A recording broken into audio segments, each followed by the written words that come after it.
terre, ce qu'elle renferme, est donnée à un autre fils qu'on appelle Ismaël. Ismaël est le propriétaire de la terre, mais Isaac est le propriétaire du ciel.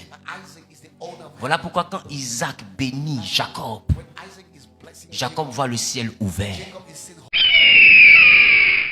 À Paris, je vais enseigner sur la bénédiction d'Ismaël et celle d'Isaac pour l'équilibre du chrétien. Ce message-là, il va vous expliquer la partie du puzzle qui vous échappe.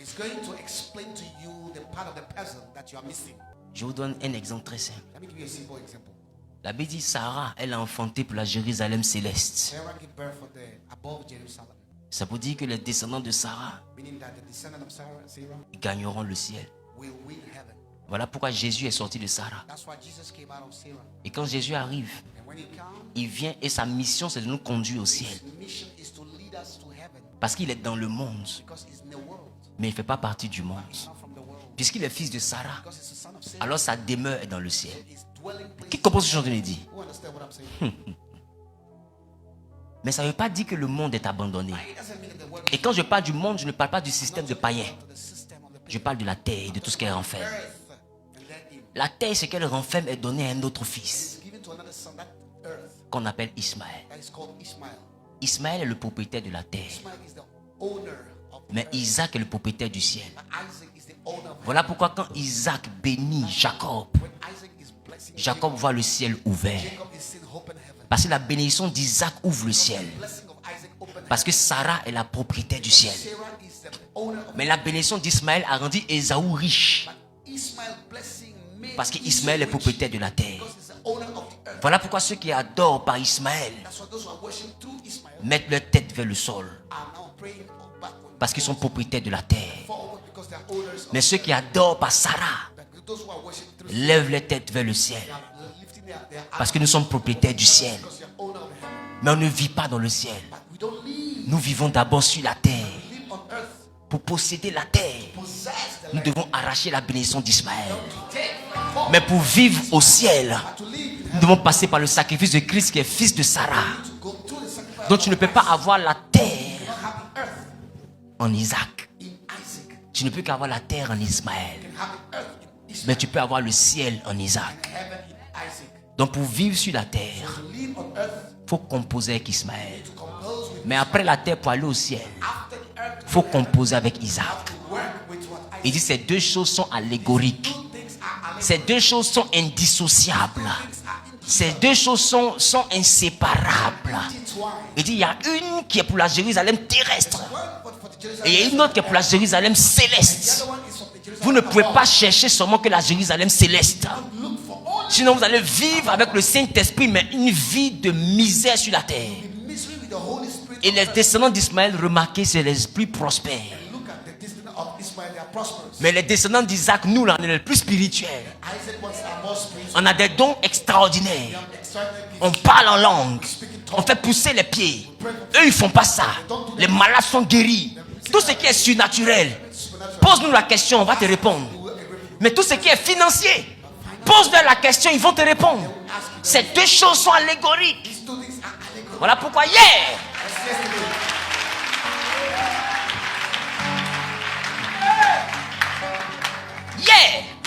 il fallait que je frappe la porte d'Ismaël. Parce que je veux devenir riche. Écoutez. Je veux l'argent. Ce que j'ai là n'est pas beaucoup, c'est 2000 seulement. Je veux l'argent. Ismaël a ça. Sinon ma question. Et c'est là que je termine parce que le reste c'est à Paris. Ces événements vont se dérouler le 28 mars. Entre 22h et 6h. Ésaü Bauer. Je vais expliquer comment prendre la bénédiction d'Ismaël sans perdre le salut d'Isaac. Le Nouveau Testament dit que Dieu dit j'ai aimé Jacob et j'ai haï Ésaü. En réalité, ce message, c'est la suite de la bénédiction d'Ésaü que j'avais prêché il y a longtemps. Maintenant, Jacob qui a été béni, si vous pouvez remarquer, avec toute la bénédiction qu'il avait, Le ciel était ouvert. Mais les richesses de la terre résistaient à Jacob. Il a travaillé 7 ans que pour avoir une femme. Il était encore pauvre, mais béni. Il a travaillé 7 ans encore, ça fait 14 ans. Après 14 ans, il est pauvre, mais béni. Voilà pourquoi les chrétiens sont chrétiens longtemps, pauvres, mais bénis. On voit le ciel ouvert. On est béni. Mais les richesses de la terre nous résistent. On peut aller. C'est ce qui va se passer à Paris. Je prie que tu aies ton visa. Je prie que tu aies ton visa. Regarde.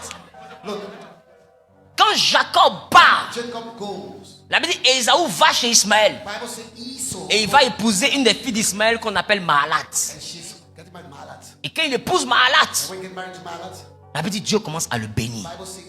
Oh, il était écrit que j'ai aimé Jacob, j'ai haï Ésaü. Mais celui qu'on a aimé est pauvre là-bas.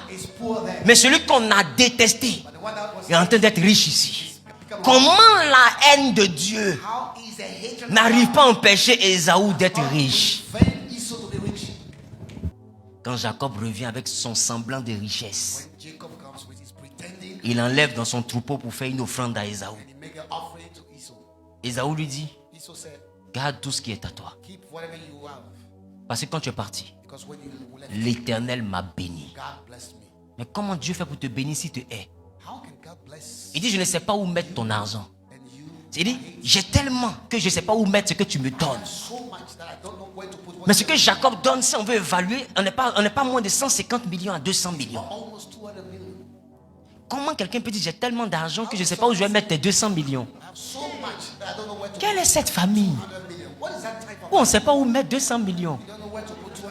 Il ne sait pas où mettre ça. Il dit, je ne sais pas où je vais mettre. Beaucoup auront un problème au ciel. Parce qu'ils ont méprisé Ismaël. Parce que Dieu a dit à Abraham, en ce qui concerne Ismaël, je t'ai aussi exaucé. Il deviendra une grande nation. Et 12 princes sortiront de lui. Mais en ce qui concerne Jacob aussi, Dieu a exaucé Abraham. 12 princes sont sortis de Jacob. 12 princes sont sortis d'Ismaël. Voilà pourquoi il y a 24 vieillards au ciel.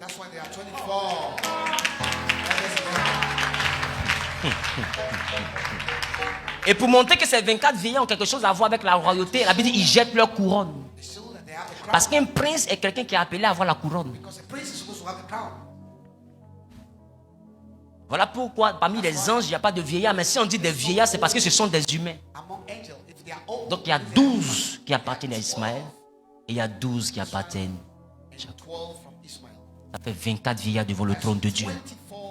Parce que Dieu avait dit à Abraham, Ismaël vivra devant ma face. Donc c'est normal que les 12 princes d'Ismaël soient devant la face de Dieu. Et c'est pourquoi les 24 vieillards sont devant le trône de Dieu. Parce que Dieu a promis à Abraham que Ismaël aussi sera devant moi. Ce que vous ne connaissez pas, ne jugez pas.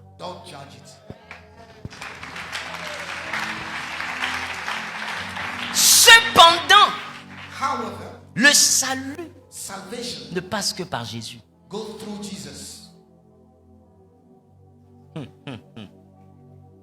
Je vous ai dit qui est propriétaire du ciel. C'est Isaac. Qui est né d'Isaac? Jésus. Qui est propriétaire de la terre? Ismaël. Il a ses 12 princes. Donc, si Ismaël veut aller au ciel, il doit venir nous voir. Si nous on doit réussir sur la terre, on doit aller le voir. Est-ce que vous voyez? On dit que ces deux choses sont allégoriques. Mais en même temps, le salut ne vient qu'en Jésus. Ne confondez pas le salut et puis la bonne vie. On n'a pas dit la nourriture. On dit le salut. Il n'y a personne qui sera sauvé en dehors de Jésus. Mais ce n'est pas parce que quelqu'un n'est pas sauvé par Jésus qu'il n'est pas propriétaire d'une grâce. C'est à lui de comprendre l'importance de venir vers nous. Mais si nous on comprend l'importance d'aller vers lui, alors nous on ira vers lui pour prendre la terre. Parce que nous on a déjà le ciel. Maintenant c'est à lui de comprendre qu'il doit venir vers nous pour prendre le ciel. Parce qu'il a déjà la terre. On dit que ces deux choses sont allégoriques. Que Dieu vous bénisse.